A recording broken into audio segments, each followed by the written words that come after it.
My blade is yours.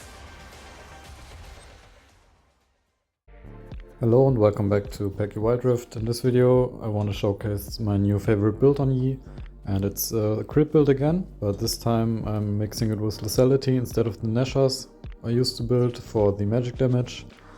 The better part of this build is it's even crazier against squishies. You will see in this video I got 2 games here today. And the negative part is that you kill tanks a bit slower, I would say, than with the Nashas build, because you don't have as much attack speed and mixed damage. But I think it's a fair trade-off to do with the crit Yi, because like all crit Yi is all about getting instant one-shots, and this build does it a little better, I would say. So I decided to start on my blue side here, because I wanted to gank bot lane. Lux and Caitlyn is pretty good lane to gank for Yi. And usually I go for the level 5 first before I gank, but this was way too free to ignore it here. So I flashed on the Cait. She flashed out and is barely out of alpha range, but thanks to the red buff I'm able to catch up. The Lux flashed to follow me here. Bit weird play, but yeah, I can't really go for a dive, so I'm getting out of here, smite the scuttle so Rammus can't kill me, and then I just end my full clear here on the golems.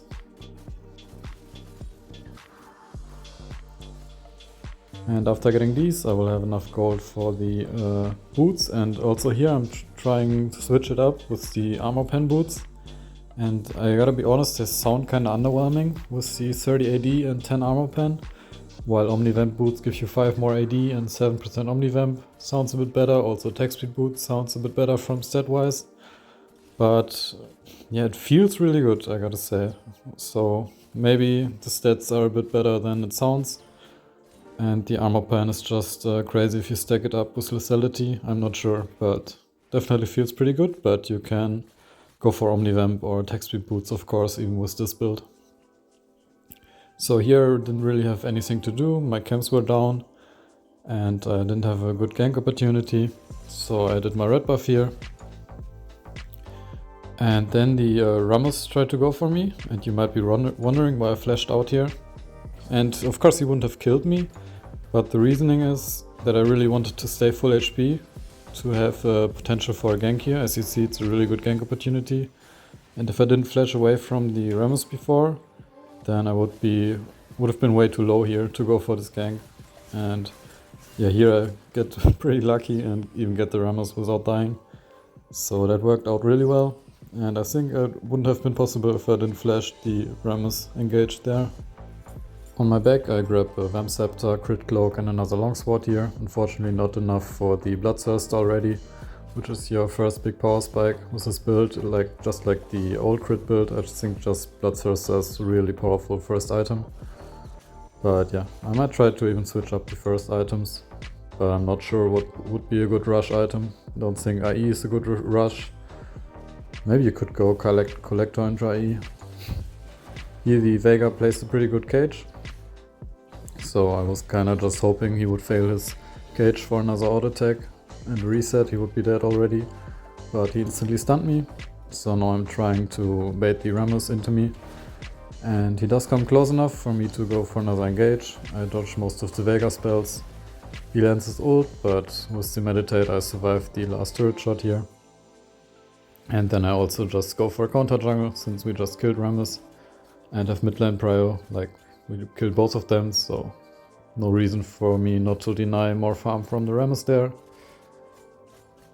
And then I just completely clear my bot side as well. And after doing the red buff here, I skipped the Crux, because bot lane looks like a really nice gank opportunity again. But man, I pretty much played that in the worst possible way I could have. And then I get this crazy Caitlyn ult here right through my teammates and actually die for it. But it was kinda deserved, man. I can do better than this after so many Yi games. Next we're diving the Nasus here, or at least I was trying to, but he already had too much armor. And now I have enough gold for my collector. But for the gank before in Lux, I definitely should have saved my flash until she threw her binding, because you can basically flash over it. Hit the Vega, got Zonias already, and then I didn't really expect the Ramos to be already back here, because I thought I would have seen him on the blue on the minimap. But yeah, another mistake by me there.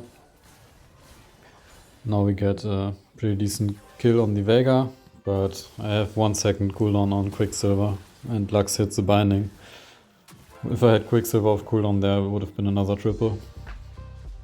Next fight, the Narsus here is kinda zoning me off his team, and I really don't wanna go for him first, but he kinda does a pretty good job keeping me away, and I wasted my assert spell.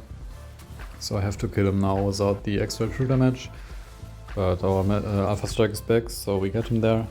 And then I have to wait for Alpha Strike cooldown again and flash Alpha Strike on the Kate. And yeah, that's kinda the Lethality build. You deal way more with your Alpha Strike and just have more like 2 auto attack kills or just Alpha Strike auto attack if you're fed. So we just have to kinda stay back out of the fight. Like, don't go for tanks or anything. I would suggest you go for a one shot. And if you don't have your Alpha Strike right back up, or if they are like not spaced out, then you can like reset a little and then go back in with Alpha.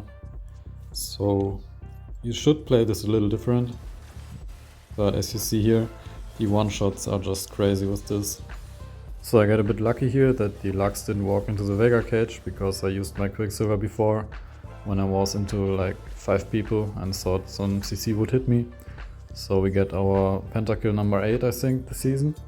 Also finished our Duskblade now.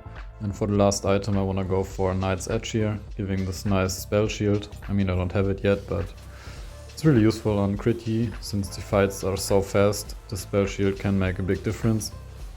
But yeah, here I just had too much focus on me, wasn't patient enough with the engage. And it's not really about the build, like One Hit or Nashor's build would also have the same result there, I think.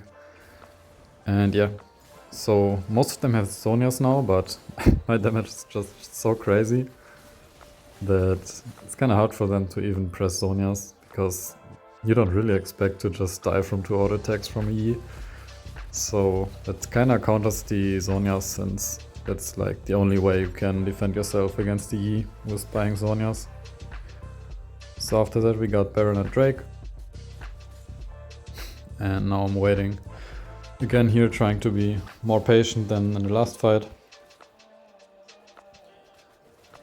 And that looks like a good engage with Flash. Also definitely make sure you take Flash on crit E and not Ignite, because it's really crucial on E to have the Flash. And yeah, I was trying to end here, but they're in a respawn, so we kill that first and then we end the game.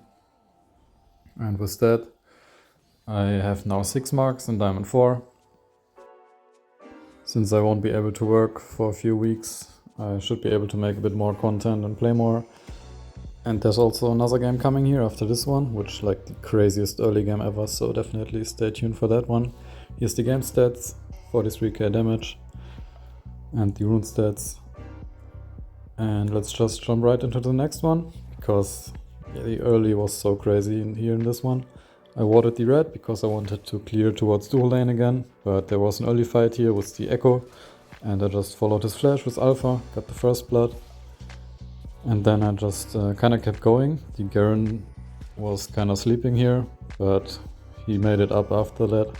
Just watch. So I go for the Gwen here, go for the Alpha Strike. Garen finally wakes up here and helps me, and I flash behind the Gwen to make sure I get another 2 auto attacks off. Then I fastly skill my Meditate to save HP from the turret shot there.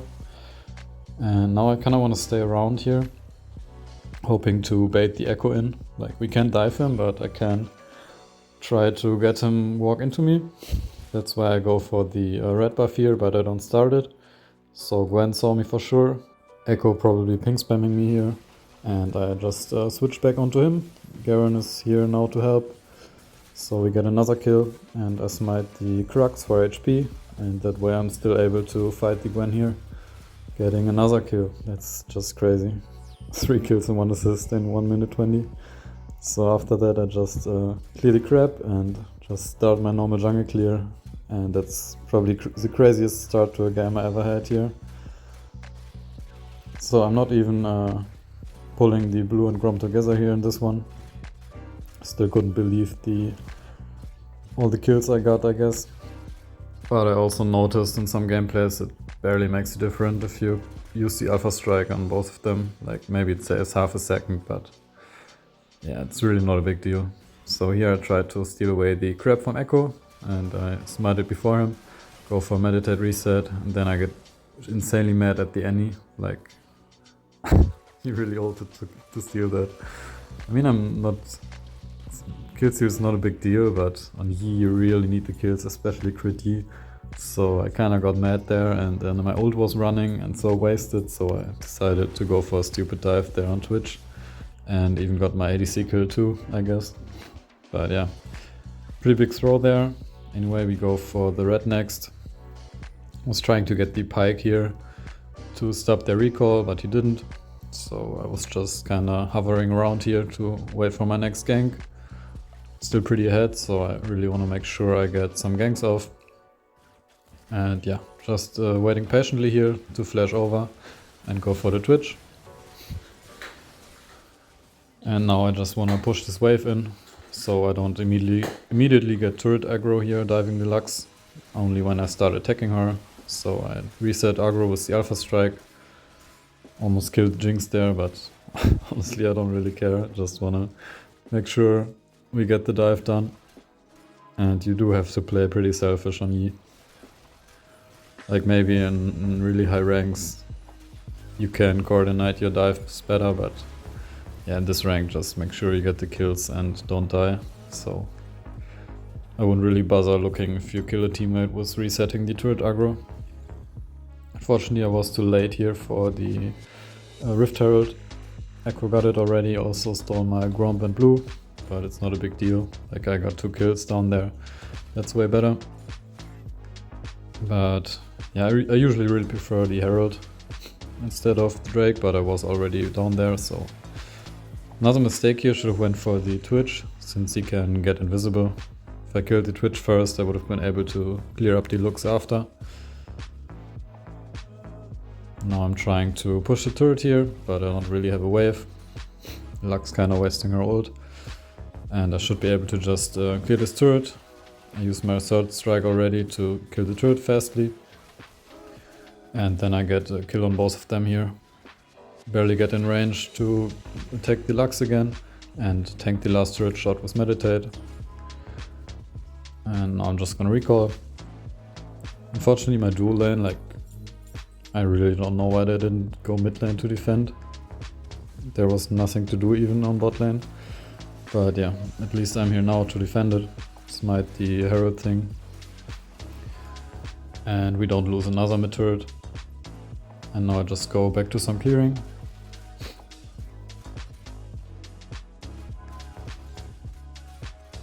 Looks like there will be another good gank opportunity here at bot lane, and that's really on Critty. Almost every game I just wanna spam gank bot lane, because you will be crazy good against squishies and not very good against bruisers and tanks.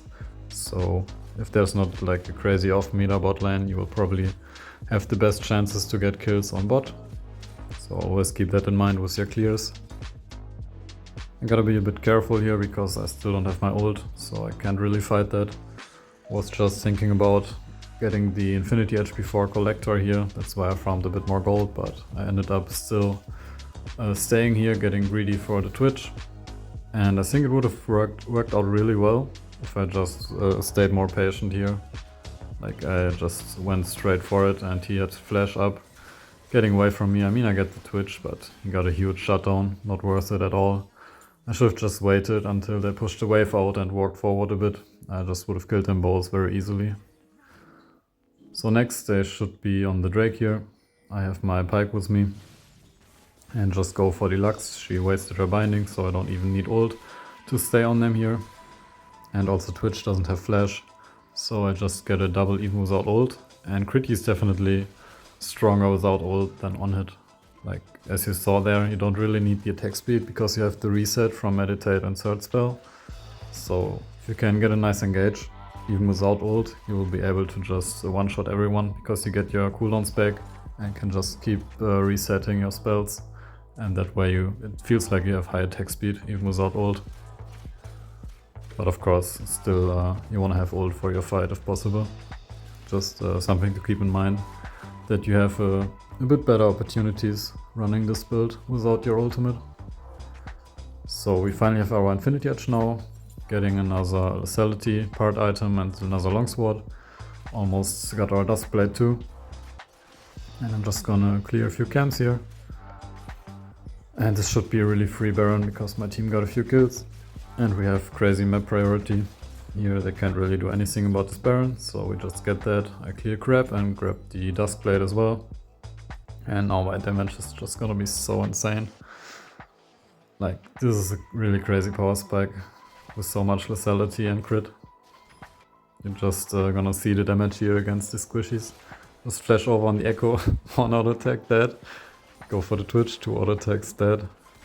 Go for the Lux, 2 auto attacks, dead. It's really crazy here, guys, I tell you. So against squishies, this build is absolutely ridiculous. And against tanks, it's definitely a bit worse. But yeah, I would say just give it a try.